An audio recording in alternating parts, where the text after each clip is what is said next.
The violin is terrifically convenient as a dance instrument. It is small and therefore highly portable. It can play a fast melody, but is also capable of providing harmonies. It is fairly easy to hear given its high range and bright timbre, and it can be played standing up, perhaps even by the same person who is calling out the dance instructions. For all of these reasons, violin has emerged as the most popular instrument to accompany dancing from Hungary to Texas. We will begin our tour of dance music in the United States, therefore, with one of the oldest traditions, the fiddle-driven dance music of the Southern Appalachians. So we're kind of using the violin as a connecting point here. So if you check out this video, you won't see the violin, but you will see the Julian bagpipes, an indoor version of the bagpipes that has kind of a cool configuration. And this ensemble is just killing. They sound great, actually. So check this out.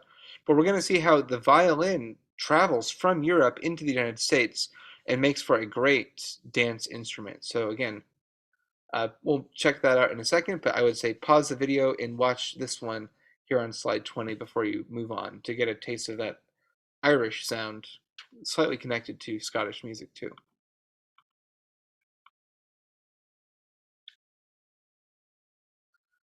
So this is going to be dance music in the United States. We'll look at Appalachian square dancing and some of the pioneers of that form, Tommy Jarrell, Fred Cochran, and Kyle Creed, and look at a story called The Arkansas Traveler and how this becomes a song as well. To see the violin at work as a dance instrument, we will first visit an influential fiddler who lived in North Carolina, Tommy Jarrell, born 1901 to 1985. Jarrell developed a unique fiddling style that was both loud and rhythmically exciting, and which was therefore well suited to Appalachian square dancing.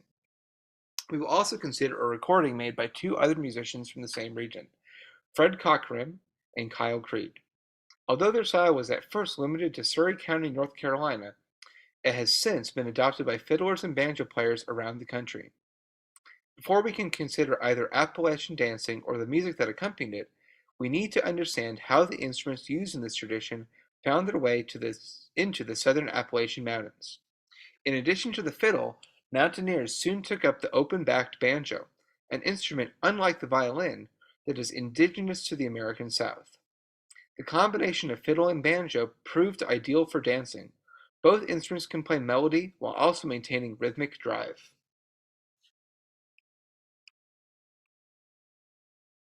So we're moving into question 12. How did the fiddle and the banjo find their way to the American South?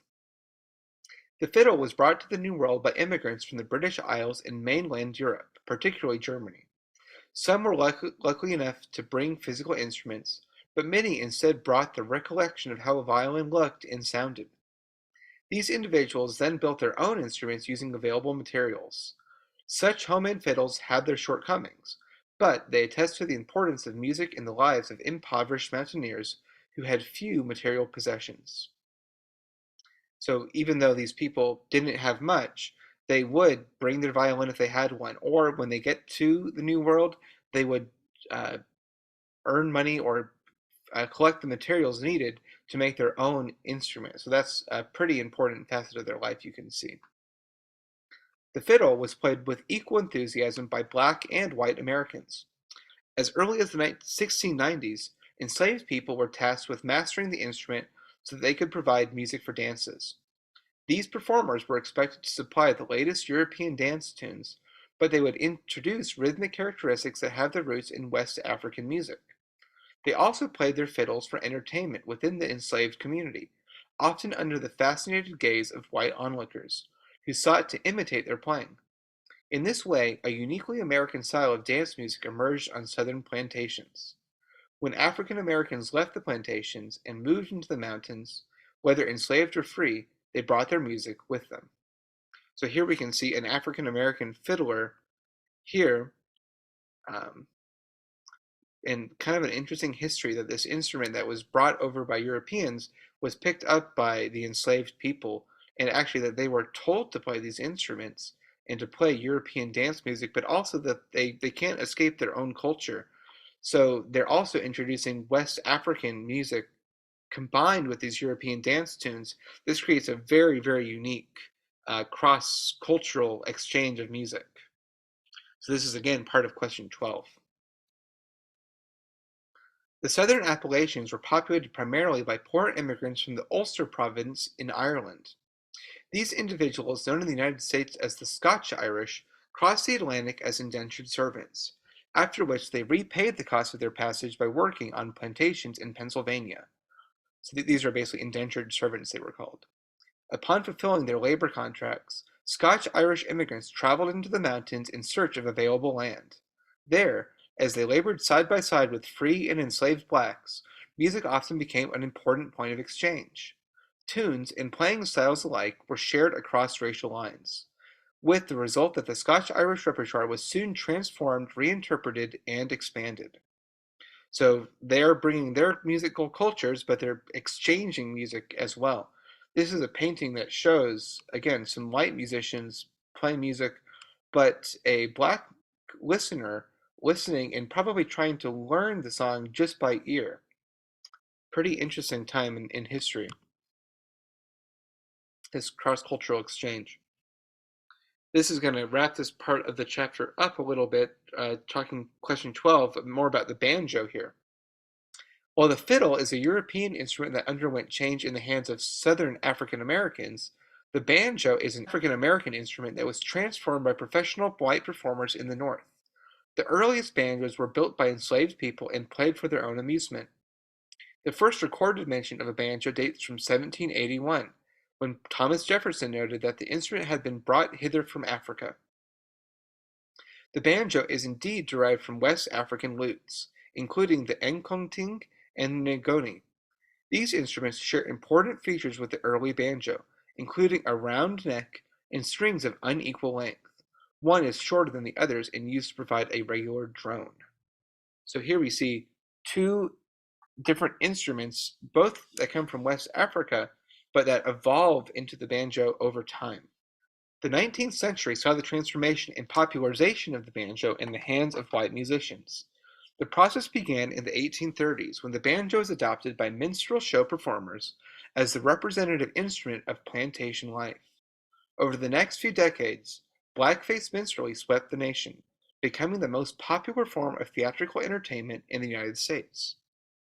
Minstrel shows were premised on the imitation of African American dance, music, and speech. Although minstrels advertised their authenticity, most knew little of life in the South and instead borrowed their materials from the Anglo-American comedic and musical traditions.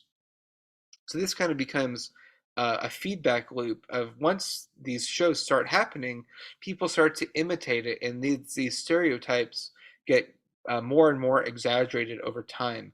So these minstrel shows, awfully racist. These blackface performers here, a white person acting as if they were an African American through the use of makeup, but also through their speech patterns, and the music is definitely part of this too. The uh, use of the banjo kind of becomes the main instrument of these blackface minstrel shows. Let's continue here. In order to portray various stock characters, performers would blacken their faces with burnt cork and dress in the rags of the slave or the finery of the free northern dandy. They would also accompany their singing and dancing with the instruments of slavery, most notably the banjo. As a minstrel instrument, the banjo underwent several important changes. It borrowed the flat neck and frets of the guitar, which facilitated the performance of melodies. A fifth string was added, thereby expanding the instrument's range. And the body of the banjo developed its characteristic round shape. The instruments built by enslaved people were often constructed out of gourds, but the 19th century minstrels began to stretch skin heads across discarded cheese tubes. The instrument was played in a style known as claw hammer or frailing, in which the performer uses the nail of their index finger to strike melody strings on strong beats while sounding the short fifth or drone string with their thumb in between melody notes. So that goes through question 12, talking about what was blackface minstrelsy. It was a very popular form of entertainment in the United States that was built off of these racial stereotypes, and just awful, but it was very, very popular. Now, this is a great documentary that I wanted to include as well. It talks about why the banjo is such an important instrument in the Black American folk tradition. So, not part of the text, but I just thought a really well done look at this instrument and why it is so important amongst this African American community. This brings us back to the southern Appalachians, where rural mountain dwellers played the fiddle and banjo both for entertainment and for profit.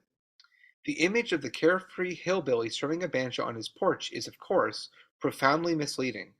Mountaineers worked hard and lived precariously, and they often did not have the leisure to indulge in music. All the same, if they wanted to be entertained, they had to entertain themselves, and music helped to pass the time at home. Music could also earn money by playing at dances. So, musicians. Square dancing, although frowned upon by certain churchgoers, was a popular form of entertainment. A dance would usually take place inside of a home on a Saturday night, and people would walk great distances to attend. All of the furniture would be moved outside, and the floor might be sprinkled with cornmeal. The musicians, or perhaps just a single fiddler, would stand in a central doorway and play as loudly as possible. To play for a dance, a fiddler only needed to know one tune, which could be repeated all night if necessary.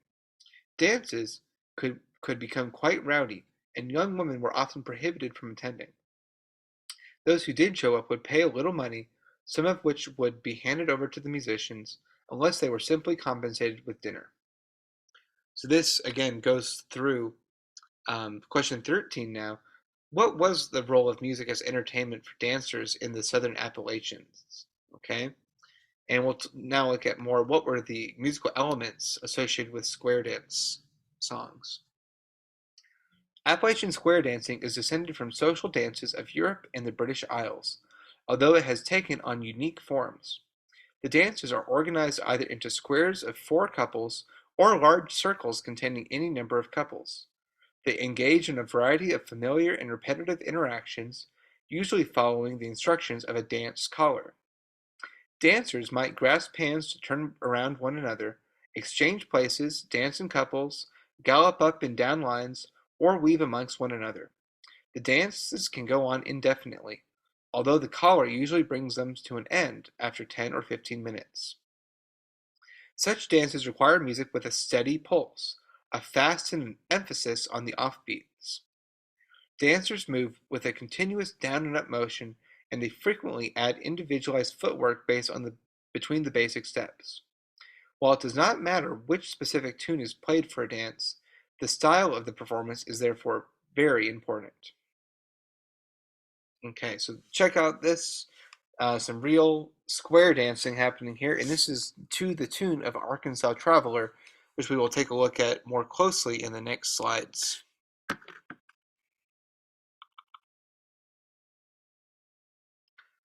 This brings us finally back to Tommy Jarrell, Fred Cockram, and Kyle Creed, all of whom contributed to the development and unique and highly danceable style in Surry County, North Carolina in the early 20th century. Of the three, only Cockram was a professional musician. Indeed, it was very uncommon for mountaineers to pursue music as an occupation. There was more money to be made in manual labor, with the result that only those with physical handicaps, most often blindness, were likely to resort to music as a primary source of income. Like many rural musicians of the era, Cockram found work with a traveling medicine show, advertising a rhubarb salve made by the South Atlantic Chemical Company. It was grueling work that required constant travel and frequent live radio performances in distant cities. So this shows two of those men, Tommy Jarrell and Fred Cockram, much later in life. But it shows here that really not many people thought that being a professional musician was an option at this time. There was more money to made with manual labor, like they said here. And if you were going to be a musician, you were really just going on the road to try to sell a rhubarb salve and performing on the radio in different cities. There was no national radio or way of recording in any other way. Creed was an expert carpenter and stonemason, and he made a living in construction. In the 1960s, however, Creed built a banjo for his friend Fred Cockram. It was a success, and over the next 2 decades, Creed applied his carpentry skills to the production of about 200 banjos. His work as a luthier, or instrument builder, was enormously influential. Creed's banjos were highly prized, had several unique features, including a shorter neck than had previously been typical. Today, most open-backed banjos are built following his design. Creed was also an expert fiddler and banjo player. Like many Appalachian musicians, he learned to play from older male relatives, including his father, uncle, and grandfather. Jarrell charted the most typical course through life. As a boy, he learned to play banjo and fiddle from his father, who made a living as a farmer. Jarrell would often provide dance music with his father and his uncle. The three men would stand in different rooms, each playing the fiddle at top volume. Upon his marriage in 1923, however, Jarrell took a job in road construction, operating a motor grader for the North Carolina Highway Department, and played fiddle and banjo only for his own entertainment. Work like this, however, hardly left the laborer with excessive time and energy for leisure pursuits, and Jarrell largely gave up music for much of his adult life. He returned to his instruments only in the 1960s, following the death of his wife. His exuberant style attracted many admirers, and aspiring musicians began to visit him at home, where Jarrell's legendary hospitality won him many friends. So this is two different lives for these two different men, Creed and Jarrell, and one of his banjos that he made here. Highly regarded, these banjos by Kyle Creed. We are going to consider two performances of the tune Arkansas Traveler. This is one of the best-known Appalachian fiddle tunes, and it is characteristic of the repertoire. Like almost all fiddle tunes, Arkansas Traveler is in binary form. Each of the two sections is repeated, resulting in an A-A-B-B pattern. Both the A and the B sections end with the same concluding gesture, however, which becomes one of the characteristic elements of this tune. It is also typical for the two selections of a fiddle tune to be played in different ranges. In Arkansas Traveler, the A section is in the low range, while the B section is high. Fiddlers traditionally referred to these as the coarse and fine sections in reference to the relative thickness of the low and high strings. The whole tune can be repeated as many times as desired. Arkansas Traveler is additionally interesting because of its connection to a popular minstrel show sketch. The origins of the tune itself, first published in Cincinnati, Ohio in 1847, are unclear. It gained popularity, however, as part of a humorous skit in which a city gentleman stops to ask a mountaineer for directions. The mountaineer routinely misunderstands the traveler and delivers a series of humorous punchlines at his expense. The skit entered circulation as early as the 1820s and initially portrayed an interracial encounter. Later, when the Arkansas Traveler tune and accompanying fiddle-driven story were added, the mountaineer cannot remember how to finish the tune and is grateful when the traveler takes up the fiddle and plays the final phrase. It was reworked with two white characters, one a city gentleman, the other a fiddling hillbilly, to address anxieties surrounding class relations. Some versions portrayed the mountaineer sympathetically, others less so. So this is asking, what was the history of the Arkansas Traveler? It was a part of it was a sketch really of a minstrel show. So that's its origins. But then it kind of transforms from this interracial encounter into more of a class encounter. So it's the city gentleman asking directions essentially of a fiddling hillbilly. So a hillbilly playing a fiddle, more specifically. So let's look at this slide here. This shows the Arkansas Traveler sketch portrayed just in this one picture. So you can see here they call him the mountaineer, or maybe more of a hillbilly is an inappropriate term to use. But again, this is kind of an inappropriate picture too, with the whiskey. So maybe he's a moonshiner. He's playing the fiddle. We see the gentleman here on the horse asking for directions, much more elegantly dressed, for example, right? So these all have negative stereotypes toward mountain people in this case. So this shows kind of this backwoods Arkansas scene here. And that's where the song kind of comes from. So it didn't have the song originally. They added this fiddle component and basically added one extra joke about him not remembering how to finish the song. So the city man actually plays it for him and concludes the phrase musically. Kind of interesting. We will begin with Jarrell's fiddle version of Arkansas Traveler. Jarrell's influence on the old-time fiddling tradition cannot be overstated, and his style has a number of distinct features. First, he almost never plays on just one string. Instead, he adds harmonies by bowing on two or even three strings at the same time, or by dipping his bow to sound the lower strings while he plays a melody in the high range. Second, he prioritizes rhythm over melody. Although you can hear the notes of the tune, Jarrell never sacrifices rhythmic drive. He also emphasizes the offbeats, changing the direction of his bow in between the rhythmic pulses of the tune, and thereby introducing syncopation. You can imagine how he could play for a dance all by himself. There is no need for additional instruments to supply harmony or rhythm. Jarrell does it all.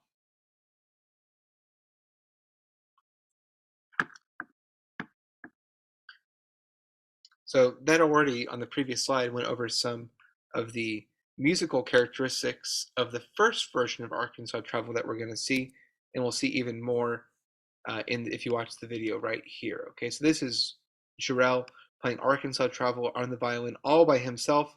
When you really hear all of the different layers, it's pretty amazing that this is all coming from just one musician on one instrument.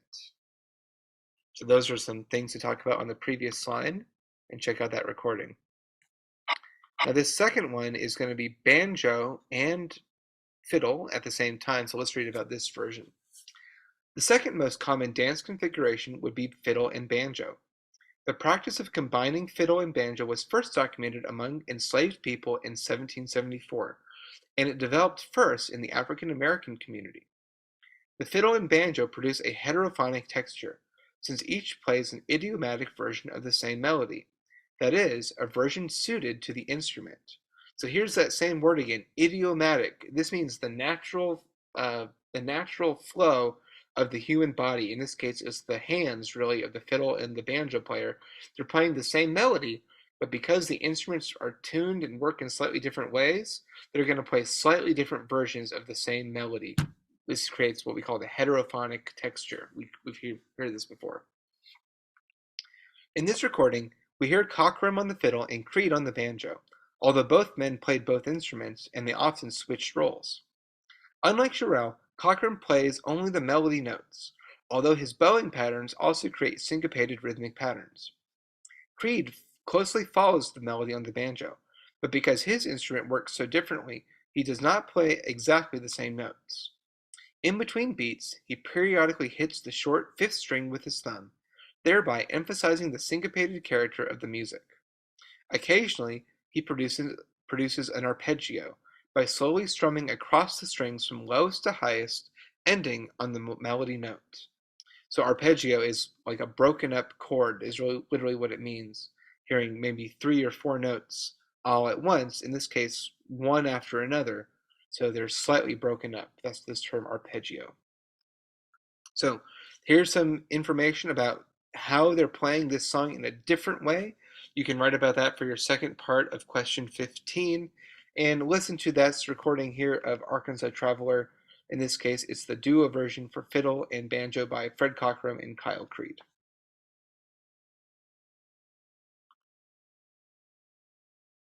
Okay, we're moving on to the next section. This is going to be music for social dance and entertainment. So the previous music that we heard was really meant for, I would say, folk dance practices, right? Even though it was social, it was really without that city or that money-making mentality in mind, really. So now we're going to look at swing music for dance with Benny Goodman and Fletcher Henderson, two huge pioneers in the world of swing music. In the previous section, we talked about the social dance practices of rural America, where workers gathered in private homes and danced to the sounds of fiddle and banjo. The same desire to engage in social dancing as a form of leisure was also prevalent in cities. Whether one worked on a farm or in an office, dancing offered an opportunity to have fun, drink alcohol, and socialize with the opposite sex. In cities, however, dance practices developed along quite different lines. So this is question 17 here. Sorry, 16. What are the similarities in the desire for social dancing? They give it right here. And then second, how did they develop differently in cities than they did in the rural areas? So right here. In cities, however, dance practices developed along quite different lines. After all, there was a great deal more money to be made, and dance musicians were in constant competition to provide dancers with the most novel and exciting music. This, in combination with technological developments on the one hand and a large youthful consumer base on the other, led to rapid developments in the urban dance music of the early 20th century.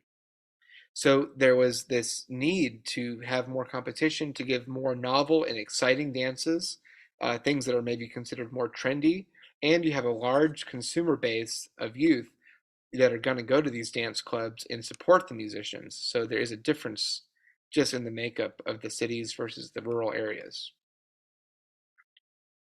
We have already visited with a 1920s dance band that led by Paul Whiteman in Chapter 7, whose sweet jazz records swept the market. By the 1930s, however, Whiteman's style was already out of date. To begin with, new inventions were changing the instrumentation of dance bands.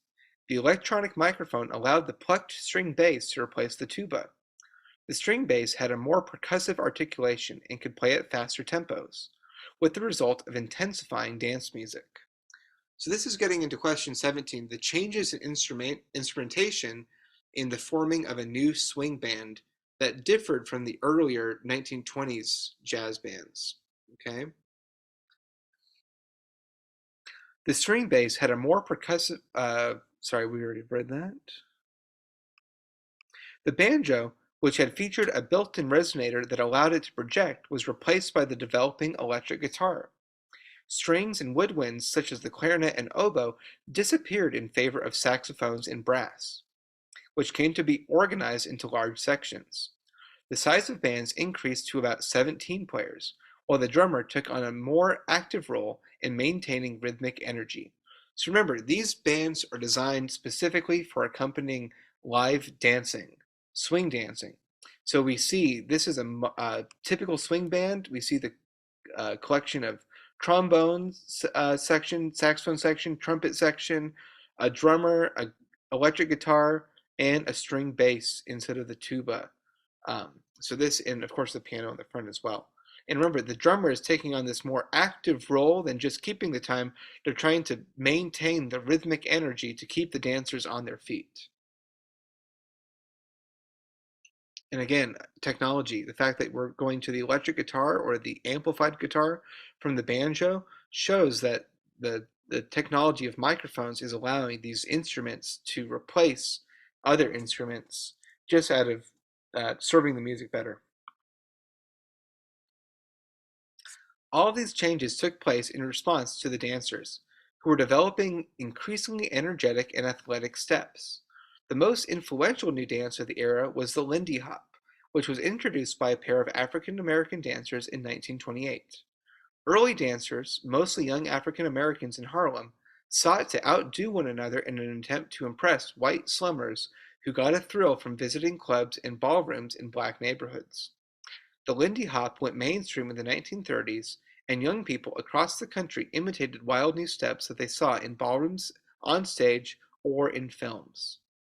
So this shows a modern day Lindy Hop competition doing the same kind of swing dance even in 2013 here. So if you want to see what this looks like, this is kind of the style.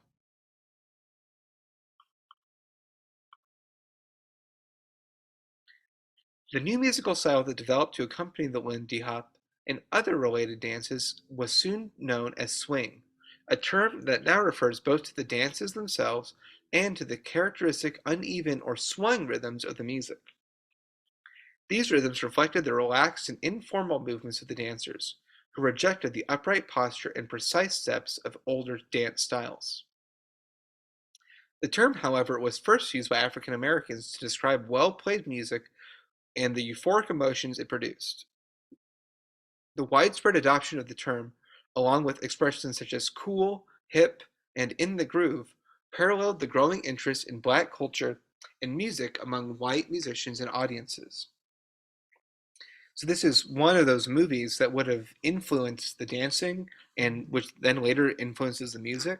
This is called Stormy Weather, and this was actually recolorized. It was originally in black and white, but it's cool to see these things in color.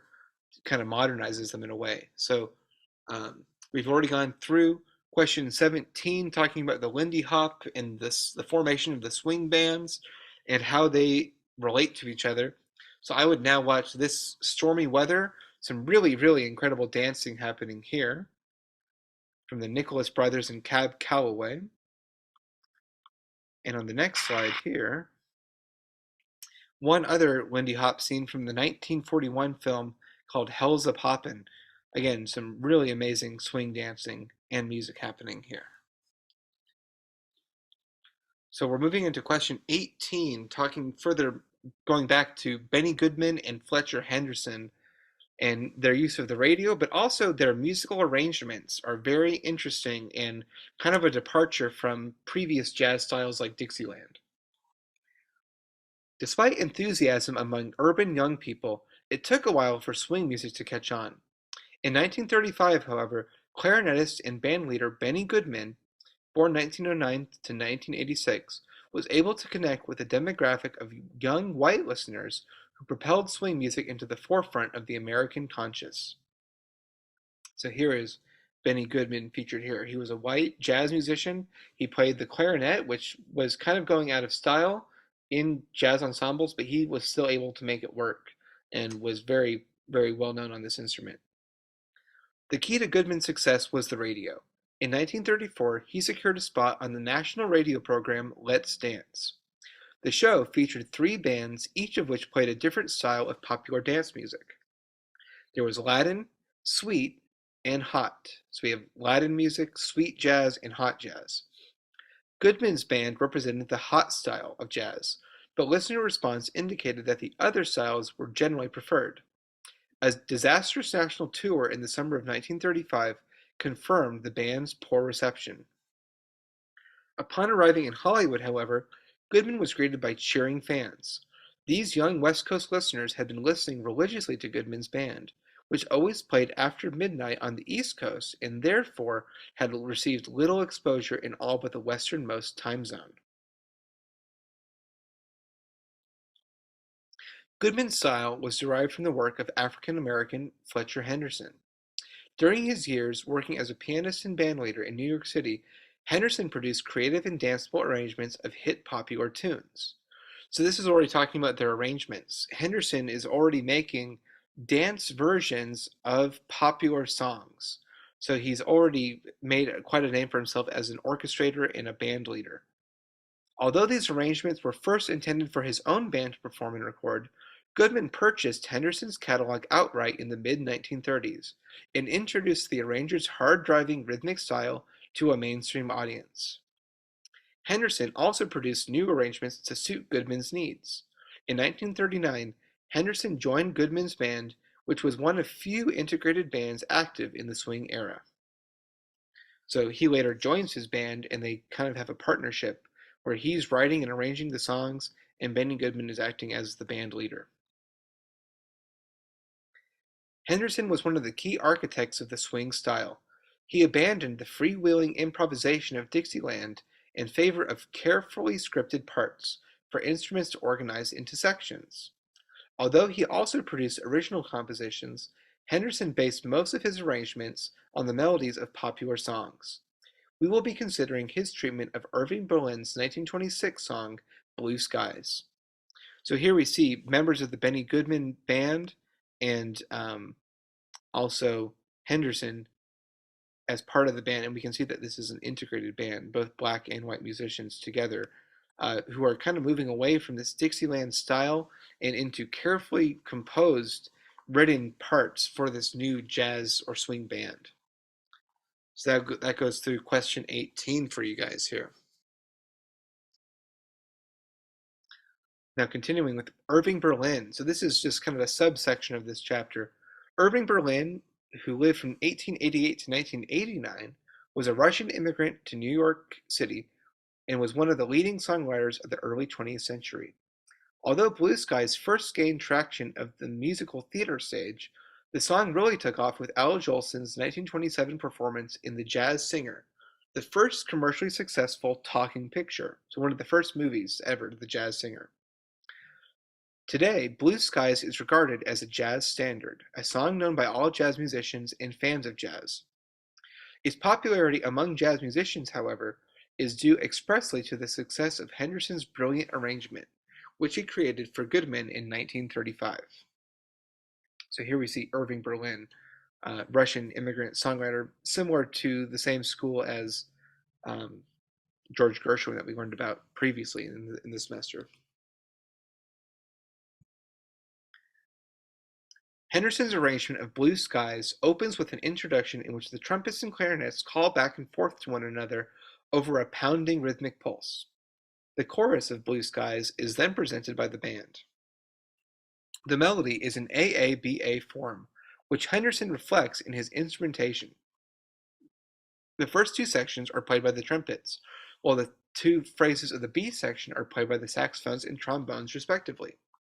Finally, the saxophones round out the melody with the final A section. Henderson, however, does not merely reproduce Berlin's tune.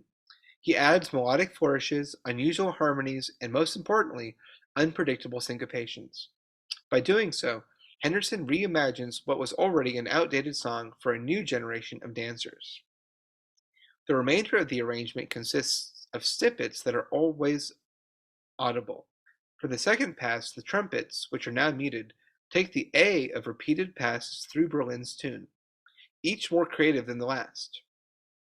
The melody itself slowly recedes from the foreground, although snippets are always audible.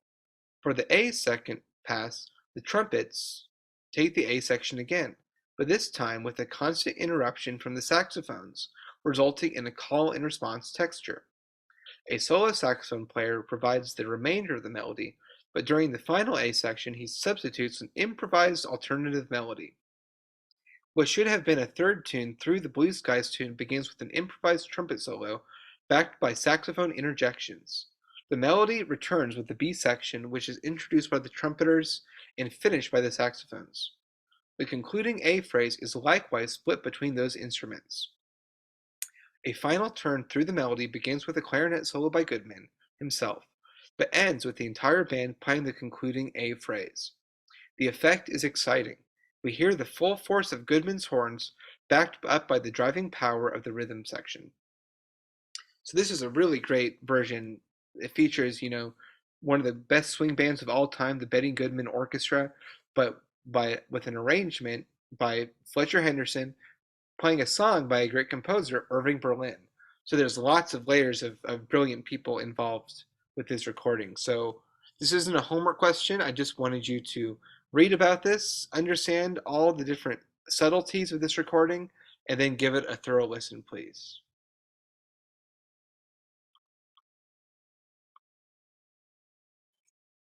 Now we're moving into our next part of this chapter, covering disco and then hip-hop music. So again, both social dance musics that we'll learn a little bit about the history and some of the major players.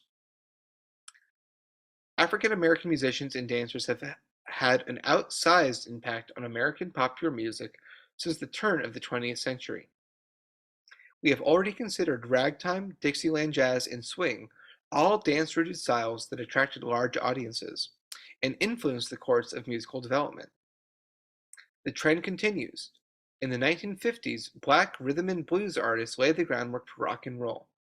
Soul emerged as gospel singers brought the sounds of the black church into the mainstream, while funk developed from the combination of soul-infused vocals with jazz harmonies and the interlocking rhythmic layers common in African-derived traditions.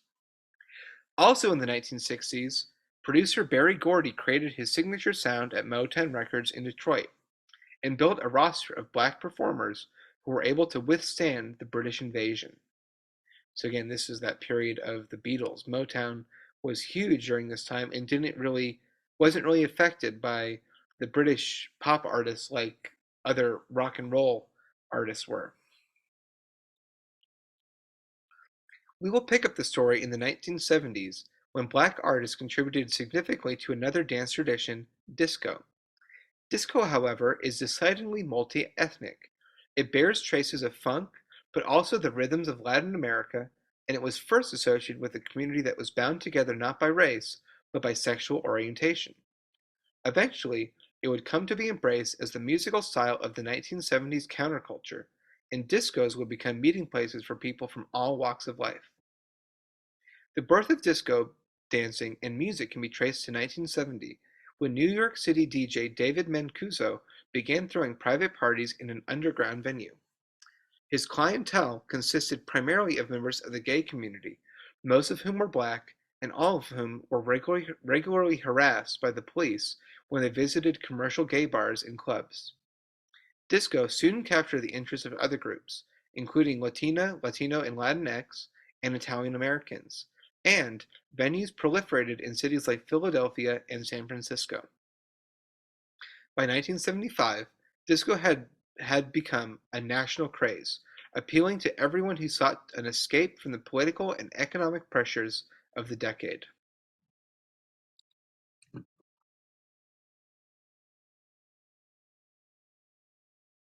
Disco music is primarily characterized by its fast tempo, 4 on the 4 beat, meaning that every pulse in the quadruple meter framework is emphasized, by the bass drum usually, and dense textures. Disco tracks are usually founded on a rhythmic groove consisting of chicken scratch guitar, a playing technique used to produce a rhythmic, pitchless sound, a variety of percussion instruments, and electric guitar riffs. This is underpinned by a syncopated electric bass line. In addition, however, one might hear piano, electric guitar, electric piano, synthesizers, and orchestral instruments. The resulting music is irresistibly groovy, but also full of variation, since the instruments enter and leave the texture throughout a given track. In short, it is exactly the kind of music that makes people want to dance. So we've already gone through a little bit here of what were the historical origins of disco and what are the common musical attributes of this style. Because disco music was intended for dance clubs, not radio play, it was released in a different format than rock music. Rock singles were usually about 3 minutes long and were released on 45 RPM 7-inch discs. Rock albums, which were oriented toward listeners, not dancers, featured a curated selection of songs on a 33 and 1/3 RPM 12-inch disc. Dancers, however, required long stretches of music, and the 7-inch single was not convenient for use in clubs. Disco producers therefore began designing their songs for 12-inch discs. Instead of offering variety, however, they would stretch out a single track until it took up an entire side, about 22 minutes. DJs would then facilitate smooth transitions between discs to keep the crowd dancing through the night. Chic was one of the most successful disco bands. The group was formed by guitarist Nile Rodgers and bassist Bernard Edwards in 1970, although it was not until 1976 that they took the name Chic. In 1977, they were joined by drummer Tony Thompson and soon thereafter by singers Lucy Martin and Alpha Anderson. The band had a string of hits in 1978 and 1979, but disbanded following the rapid decline in disco's popularity. We will examine their 1979 song, Good Times. It is a fine representative of the disco style in its own terms, but it also proves seminal in the development of hip hop, which we will consider next. The members of Chic publicly stated that every one of their songs contained a deep hidden meaning, which could be discerned through careful examination of the lyrics. The lyrics to Good Times are, on the surface, a series of straightforward calls to party and enjoy oneself. However, they contain several quotes from Depression-era songs, including the title line of Happy Days Are Here Again, which we examined in Chapter 10. According to Rogers, these references were a commentary on the dismal economic situation of the late 1970s, which paralleled that of the 1930s. In this light, Good Times takes on something of a grim character. It invites the listener to engage in escapist party behavior, but also offers a reminder that the challenges of life will still be waiting. Of course, there is no reason to assume that the average consumer would give any attention to the words. Good Times was a hit because of its danceable beat. After an opening synth swoosh, the track launches into a groove consisting of hand claps, drum set, a repetitive guitar riff, and a funky bass line. A piano occasionally enters the mix, while the sound of the strings wafts above. The vocals are delivered in a detached, staccato manner that further contributes to the song's rhythmic energy. Near the middle of the track, the texture is reduced to handclaps, drums, and bass. One by one, the other layers, Fender Rhodes, electric keyboard, piano, guitar, and strings, are reintroduced, with the effect of rebuilding the energy level in this 12-inch dance club version of the single. Good Times was one of the last disco songs to top the Billboard Hot 100 singles charts. So give this song a listen, Good Times Here, and we already talked about the secret meaning hidden in this song on the previous slide. Okay, we're moving into this next section here in question 21, talking about the origins of hip hop music. Hip hop was also born in New York City, although it grew out of the needs and creative impulses of another disenfranchised community, Black youth in the Bronx. During the 1970s, poor neighborhoods in New York City were devastated by cuts to municipal and federal funding. The city itself faced dire budget shortfalls, with the result that one-fifth of all public workers were laid off in 1975 alone. This meant that police and fire forces shrank, classrooms became more crowded, and basic utilities fell into disrepair. Landlords, no longer able to maintain decaying tenements, turned to arson, while rates of homelessness, prostitution, and crime all skyrocketed. By 1979, the New York subway, home to 250 felonies every week, was the most dangerous public transportation system in the world. In what became termed white flight, those with the means to flee the city left for more hospitable communities. This depletion of the tax base plunged the city even further into debt, a debt now shouldered only by the residents without the money or connections needed to begin a new life elsewhere.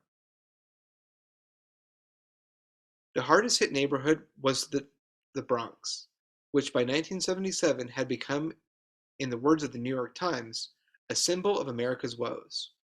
The demographics of the Bronx were radically transformed during this decade. Overall, the population plummeted by 20%. This was largely due to white flight. While white residents numbered over a million in 1970, making up 73% of the borough's population, over half left the Bronx, reducing the white population to only 47% by 1980. At the same time, the Black and Hispanic populations grew, constituting 32 and 34% of the population respectively by 1980. Many of the new residents immigrated from Caribbean nations and from Puerto Rico, bringing with them the popular music styles of Latin America. Hip-hop emerged when impoverished youth living in the Bronx sought ways to express and entertain themselves.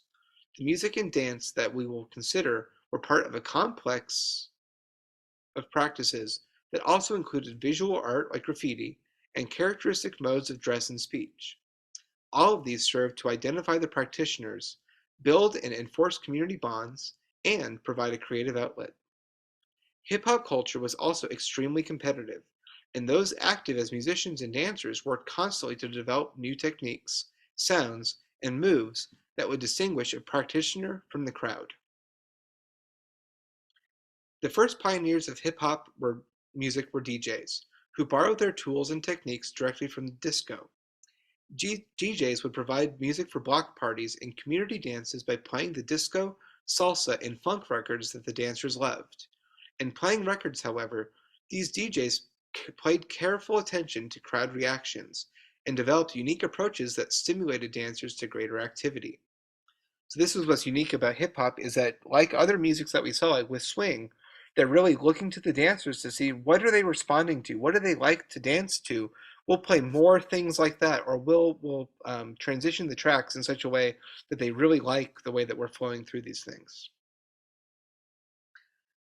DJ Kool Herc, who was born Clive Campbell in Jamaica in 1955, for example, noticed that dancers' energy increased during the breaks, passages in dance music in which the melody recedes and we hear only the rhythm section. To take advantage of this, he began to play two identical records at the same time, backspinning one to repeat breaks while the other continued to sound over the loudspeakers. Later, Theodore Livingston noticed that backspinning created a scratching sound that could be used to add rhythmic excitement to the track. In this way, DJs transformed recorded music and laid the groundwork for a completely new style.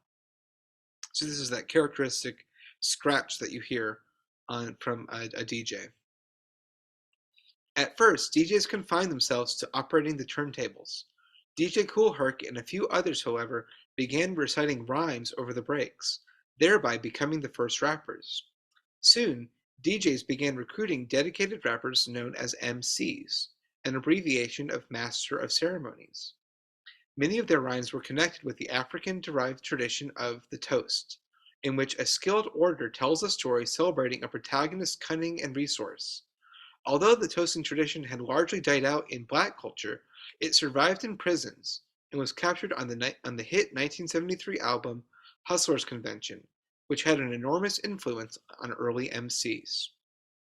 So again, this idea of the toast is when a speaker tells a story celebrating their cunning and resource. This is much like what we see in hip hop and rap music today. People are talking about themselves, their skill, and their abilities. So this is the album that they mentioned. It's called Hustlers Convention. It came out in 1973, and it shows this kind of toasting tradition that has a huge influence on early hip hop. So you can check that out on your own time if you would like to. The dance style that developed alongside hip hop was highly individual and expressive. Breaking derived its name from the rhythmic breaks isolated by DJs, whose music came to be known as breakbeat. Dancers, known as b-boys and b-girls, performed increasingly acrobatic moves in response to the DJ's looped breaks, which in turn inspired the DJ to generate more intense rhythms. Individuals and crews often entered into direct competition with one another, engaging in dance battles that took place within a circle of onlookers. For most of the 1970s, hip-hop was regarded as a performance practice, not a genre of music. It was an approach to the presentation of dance music that involved looping breaks, scratching records, and reciting rhymes. The early DJs and MCs, however, never considered the possibility of recording their music or seeking commercial success outside of the Bronx. In fact, most refused invitations to enter the recording studio. For this reason, the first hip-hop records were made not by the pioneers of the style, but rather by relatively unknown performers working with studio musicians. So this is kind of interesting to think that this was really just like having a party.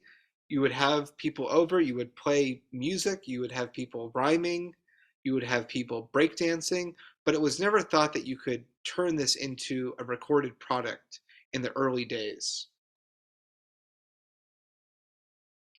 This was the case with the first hip-hop single, Rapper's Delight. So again, we're seeing individual MCs joining together and working with studios to produce some of the first, what we now call hip-hop recordings. In 1979, New Jersey-based producer Sylvia Robinson recruited 3 local MCs, Michael Wonder Mike Wright, Henry Big Bang Hank Jackson, and Guy Master G O'Brien, to produce a hip-hop record for Sugar Hill Records. The group called themselves the Sugar Hill Gang, and they recorded Rapper's Delight in a single take with a live band hired for the occasion. In keeping with the disco model, the 15-minute single was released on a 12-inch disc. It sold over 2 million copies in the United States, peaking at 36 on the Billboard Hot 100 charts, and proving that there was still a large commercial market for hip-hop. MCs usually rapped over breaks from pre-existing songs. It is therefore not surprising that Rapper's Delight should borrow from a recent hit, Chic's Good Times. In this case, the original record was not used directly. Instead, the studio players performed the hand claps, drum set pattern, bass line, piano riffs, and synth hits from Good Times, live while the MCs took turns rapping.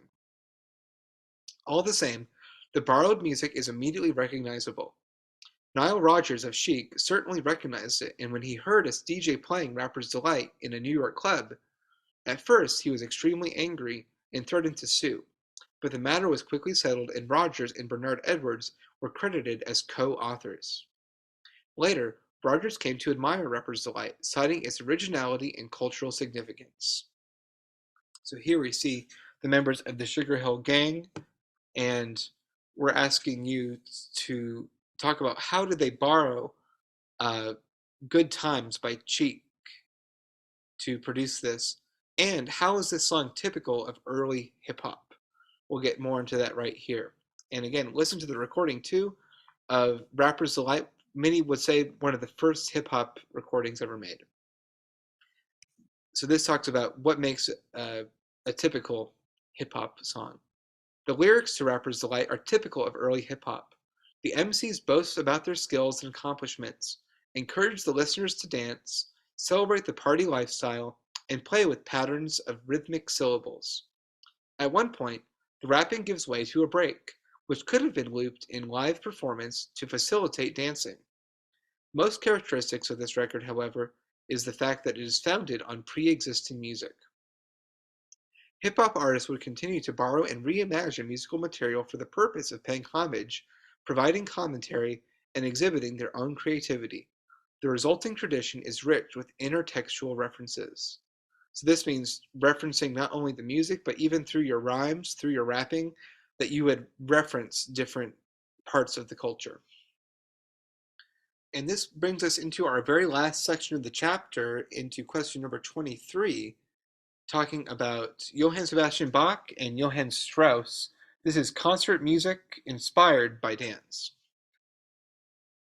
In the last section, we considered 4 musical examples that were all created expressly to facilitate dancing. That doesn't mean, that is, that music can't be enjoyed by a listener. Indeed, it often is. However, these have been examples of practical dance music. So everything that we saw before in the chapter was written with the specific purpose of being used to accompany live dancing. In the next section, we will consider dance rhythms and forms adapted to purely musical ends. This essentially takes us back to where the chapter started, with John Philip Sousa's concert marches. So again, marches that weren't meant for marching. We're going to listen to music inspired by dance, but that is meant just to be listened to. Here, however, we take a look at 2 dramatically different composers who each used the popular dance styles of their time and place to inform music that was meant primarily for listening. So first, Johann Sebastian Bach and his cello suites, probably some of his most famous music actually.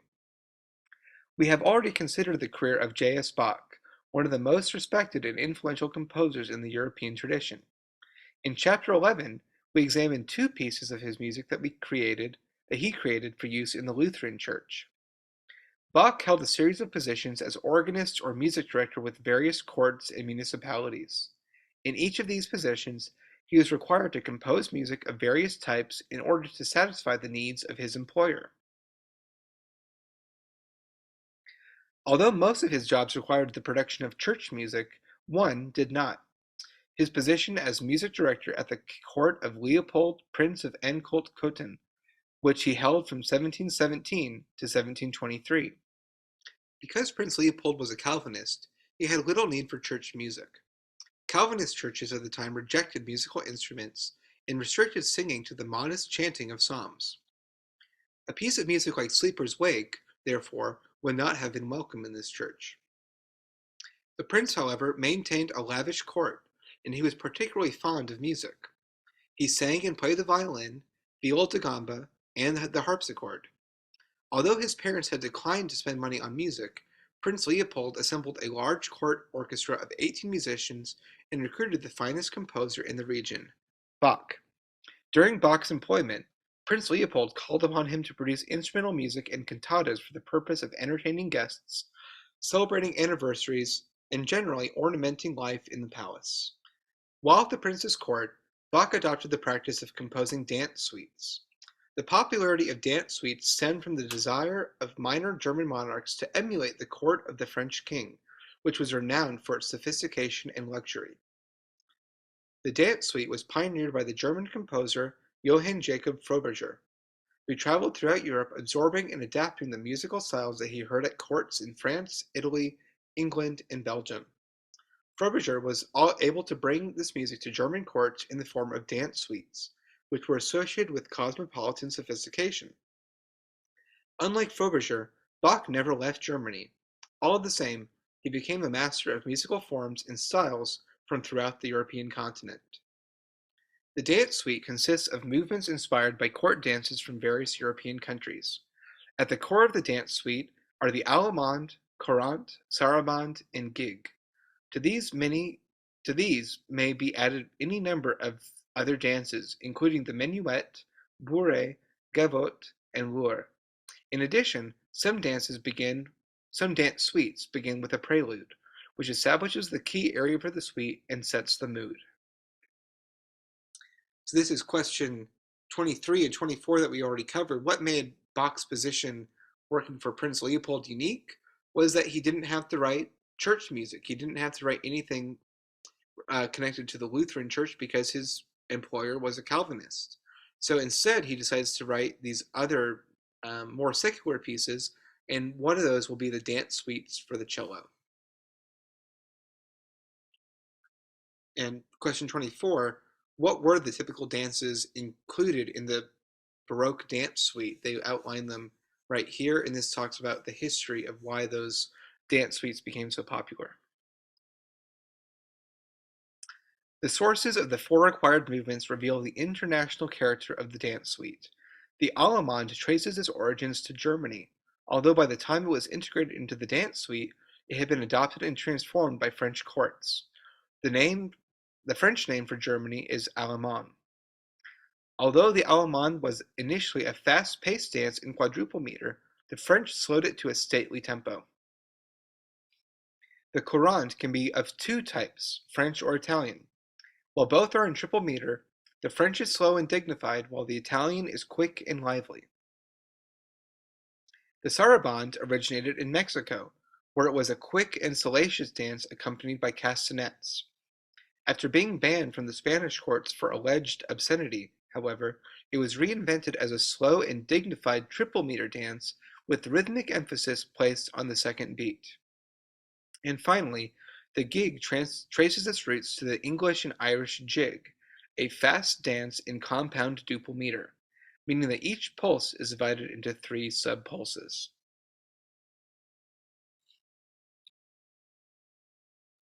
In the context of a dance suite, all four of these movements are always cast in binary form. Each part is repeated, with the resulting form of AABB. This should strike the reader as familiar, for it is also the form of the Appalachian dance tune Arkansas Traveler. Likewise, it can be found in the folk dances of the British Isles and Europe. Bach refined the form in his own dance suites, starting both the A and B section with similar melodic material in different keys. Bach's B sections usually start in the dominant key, which is based on the fifth scale degree of the original key. For example, if the suite is in the key of C major, each section will start in the key of C, while each B section will start in the key of G, a fifth higher. Bach wrote a large number of dance suites for many different configurations of instruments. These included 4 suites for orchestra, 28 for keyboard, 3 for lute, 6 for violin, 6 for cello, and 1 for flute. A word of caution, however, for it is in fact very difficult to count Bach's suites. He gave such works a variety of titles, including suite, partita, and overture, and only a handful, 6 keyboard partitas, were published in his lifetime. The others have survived only in manuscript form, since they were intended for private court performance, not widespread distribution. In the court of Prince Leopold, dance suites were performed solely as musical entertainment. The dances themselves had largely fallen out of fashion, but their rhythms and gestures lived on in the suites. We will consider 2 movements from 2 of Bach's suites for solo cello: the courant from Suite No. 2 in D minor, and the sarabande from Suite No. 4 in E flat major. The 6 suites for solo cello are among Bach's most influential compositions.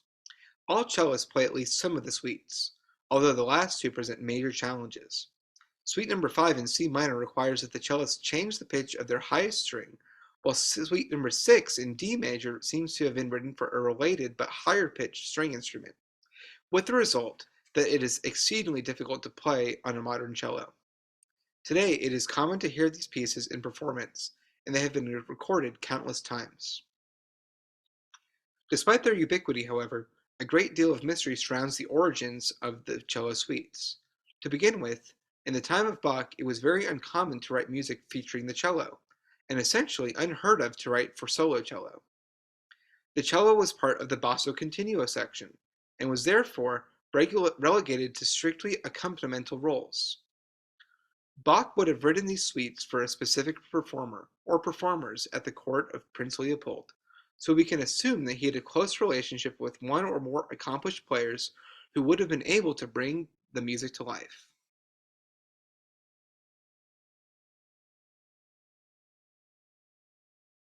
The legacy of these suites is further complicated by the fact that the original manuscripts have not survived.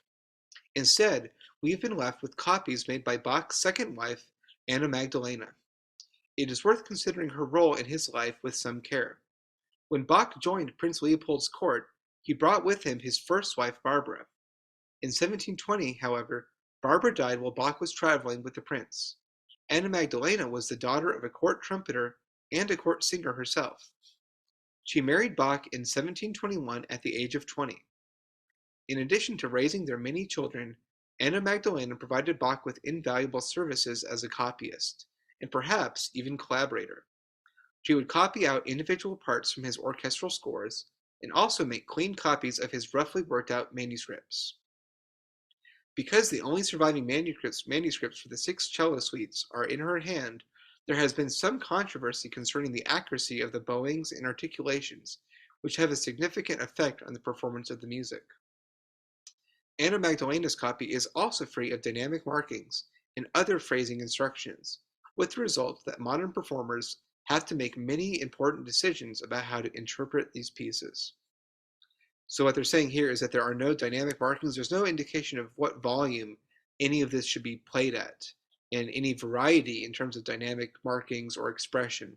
So when you hear a modern performance of these cello suites, the performer has taken the time to really study it and make informed decisions about how it should be performed. Now this is getting into question number 25, listening to the Courant and the Sarabande, both by J.S. Bach, and how they relate to the movements or the dances that they were inspired by. It is hard to determine exactly how the Courant was danced. On the one hand, dance notation is notoriously vague. On the other, there were many variations of the Courant, and it is known to have transformed over time. However, we can make generalizations. The word courant, or the Italian corrente, means running, and the dance has been described as containing quick back and forth steps, little leaps, and stately glides. It was performed by couples. Bach's courant from the Suite No. 2 certainly reflects the activity of such a dance. The melody moves at a quick but regular pace, offering few chances for repose. And again, the form of all these dance suites is going to be A, A, B, B. So listen to this Courant, it's very short, and see if you can hear how this relates to the title and the dance that would have accompanied it historically. Remember, Bach never intended these to be danced to, but they were just enjoyable musical forms that happened to be related to the dance styles. Here's the second one. Although the saraband was initially in the words of one priest, a dance and song so loose in its words and so ugly in its motions that it is enough to excite bad emotions in even very decent people. By Bach's time, however, it had been thoroughly reformed. The saraband from Bach's Suite No. 4 reflects the slow, stately dance that had been popular in French courts of the previous century. It contains uneven, dotted rhythms throughout, rhythms that were intimately associated with French royalty and pomp. This contributes to the movement's serious and dignified tone. So this is a dance style, the sarabande, that changed over time in the French courts, especially. And again, the dotted rhythms, we saw this even in the part of about the Highland bagpipes. These dotted rhythms are usually a long note followed by a short note back into a long note. So you can really hear this rhythm representing royalty and pomp, no matter what country they're occurring in. This dotted rhythm, often associated with dignity and nobility. And we're coming to the very end, guys. So let's see. Ending with Johann Strauss II, we're going to look at his Tristas polka and another famous waltz of his called the Blue Danube. In 19th century Vienna, Johann Strauss II was known as the Waltz King. His dance-inspired compositions were enormously popular, and by the time of his death he had accumulated countless honors and plaudits. Strauss's music is also uniquely tied to Viennese identity. It is played by the Vienna Philharmonic every New Year's Eve and presented on nightly concerts for the benefit of tourists to the city. In total, Strauss composed over 400 waltzes, polkas, and quadrilles. Although his orchestra did not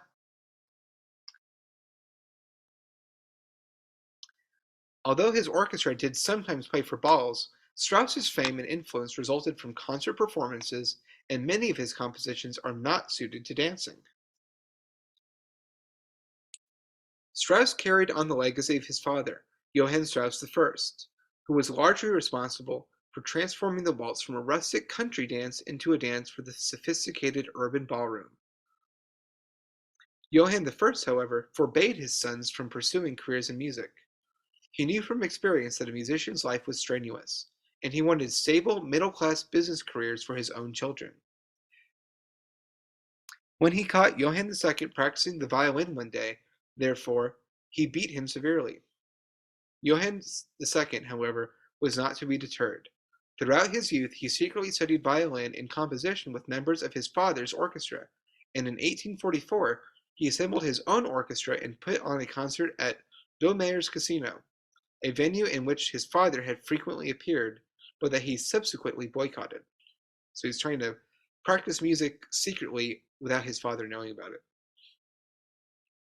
The concert, which included popular selections of the day, in addition to 4 of Strauss's own compositions, was a great success, but the young orchestra leader still found it difficult to compete with his father. He spent much of his first few years of his career touring outside of Vienna, and was able only to build his local reputation following his father's death. Soon, however, Strauss had established himself as a musical trendsetter in the city, and in 1863 he was finally appointed music director of the Royal Court Balls, a position that had in fact been created for his father, but which Strauss had long denied due to his support for the rebels during the 1848 Vienna Revolution.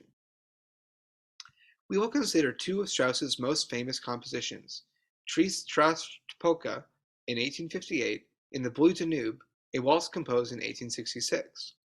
Both of these works were created for concert performance.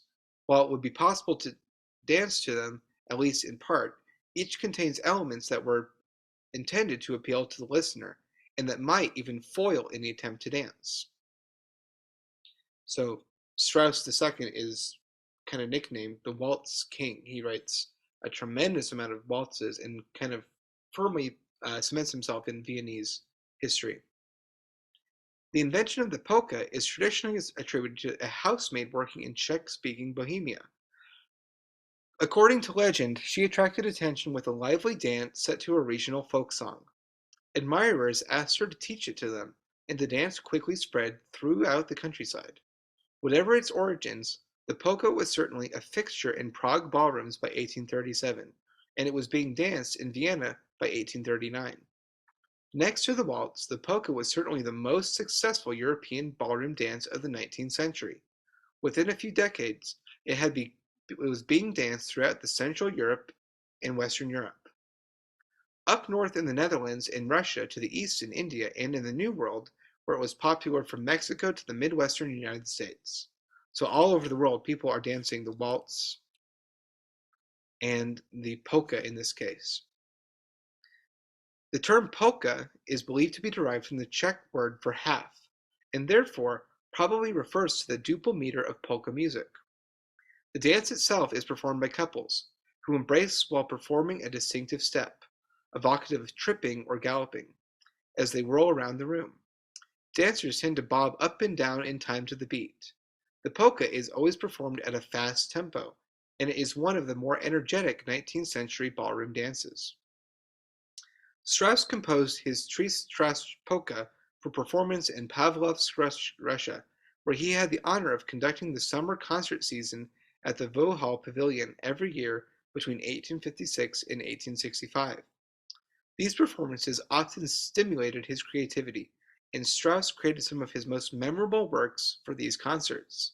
In 1858, he was inspired to write a polka that captured the excitement and thrill of gossip, for which Triestrach is an equivalent to chit-chat was current Viennese slang. So this is like saying chit-chat, or almost like gossip. And here we see a picture or a print of the polka as a folk dance. Triestrach polka is certainly full of energy. Its characteristic motif, heard right at the beginning, is a rapidly ascending octave. The melody is played primarily by high-pitched instruments such as the violin and flute, while the tinkling triangle emphasizes the offbeats.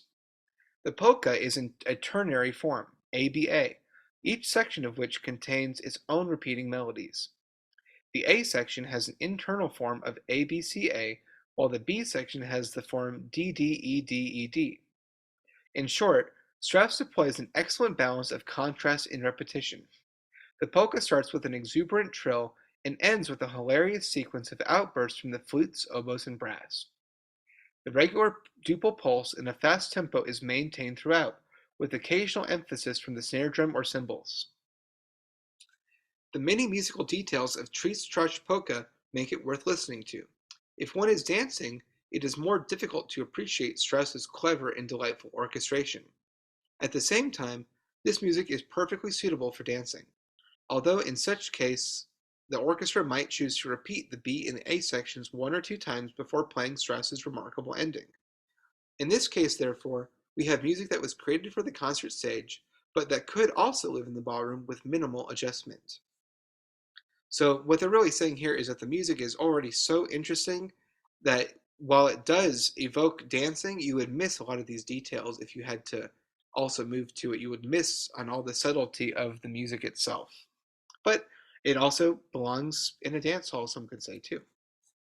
So listen to Triestrach polka, a very great and very fun dance piece written by Johann Strauss II. The Bleu Danube has additional features that tie it to concert performance. However, before considering those, we need to consider the waltz as a ballroom dance. Like the polka, the waltz seems to have originated in the Bavarian countryside, although it is somewhat older, perhaps dating to the mid-18th century. When the waltz first entered urban ballrooms, it proved something of a shock. Never before had pairs of dancers held each other in such a close embrace. In older ballroom dances, such as the minuet, the dancers kept a respectable distance from one another, but when waltzing, a man actually put his hand around his partner's waist. Soon, however, dancers had become accustomed to this new style, and by the 1780s, the waltz was common in Vienna and beginning to spread around Europe. It was Strauss himself, however, who, building on the legacy of his father, ensured the dance's popularity throughout the 19th century.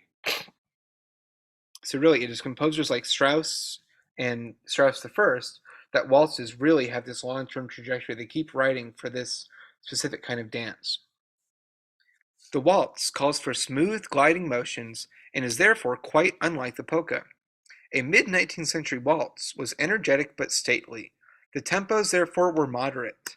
The waltz is in a characteristic triple meter, 1-2-3, 1-2-3, with dancers moving down and forward on the first beat, but rising up on the second and third. This is reflected in the music, for the first beat or downbeat is usually stronger and sounded in a lower range than the others, often intoned as boom chuck chuck, boom chuck chuck. In Vienna, it became typical for the orchestras to play the second beat just a little bit early, thereby producing a sense of weightlessness in the last part of the beat.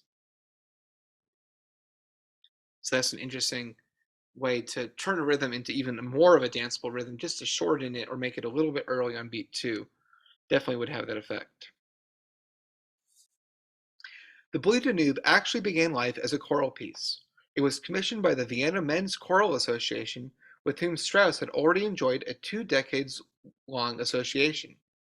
While Strauss was supposed to be at work on his choral waltz, Austria suffered a bitter defeat in the 7 Weeks' War with Prussia. The conflict sapped morale in Vienna, with the result that the choirmaster encouraged Strauss to write an exceptionally joyful and light-hearted piece in order to lift the audience members' moods. A satirical text was added by the choral association poet, although it was apparently disliked by both the singers and the audience. As a result, the reception accorded the Blue Danube as its premiere on February 15, 1867, was surprisingly tepid for a waltz that would become Strauss's most popular composition. A more serious text that sometimes is sung today was appended in 1889. However, the Blue Danube is most often heard in its purely orchestral form and was an instrumental piece that became famous following a performance at the World Exhibition in Paris later in 1867. Unlike Treat's Trach Polka, the Blue Danube is a fairly lengthy piece with a complex form. Like Strauss's other waltz-inspired concert pieces, it consists of a string of independent, self-contained waltzes, 5 to be precise, preceded by an introduction and followed by a lengthy coda.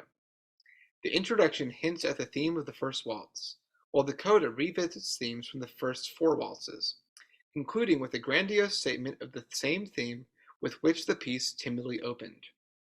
One could not dance to this version of the Blue Danube. The introduction starts too slowly and is too tentative, while the coda would confuse dancers with its unorthodox form in frequent transitions. The individual waltzes, however, could easily be extracted for ballroom use. Each is in a binary form, the A and B sections of which each contain the correct 16 measures and unexpected repeats. Although each of the waltzes contains 2 distinct themes, the standard waltz rhythm, boom chuck chuck, is never absent. And to close off this chapter, I want you to listen to this piece, The Blue Danube by Johann Strauss II, and here is its form. It's actually a collection of 5 different waltz, and again, Blue Danube refers to a river, so you're going to be flowing through different rivers or down the river to see different songs or different waltzes at different times. Pretty interesting, actually. And on the previous question, question 27, the last of the chapter this week, what makes this, what is the origin of the waltz? We've already covered. And also, in what ways is the Blue Danube a waltz-inspired concert piece?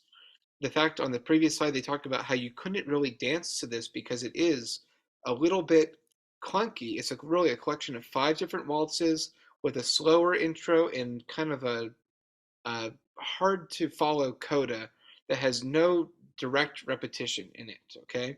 So for this reason, this is definitely waltz inspired, but is much more of a concert piece inspired by waltzes.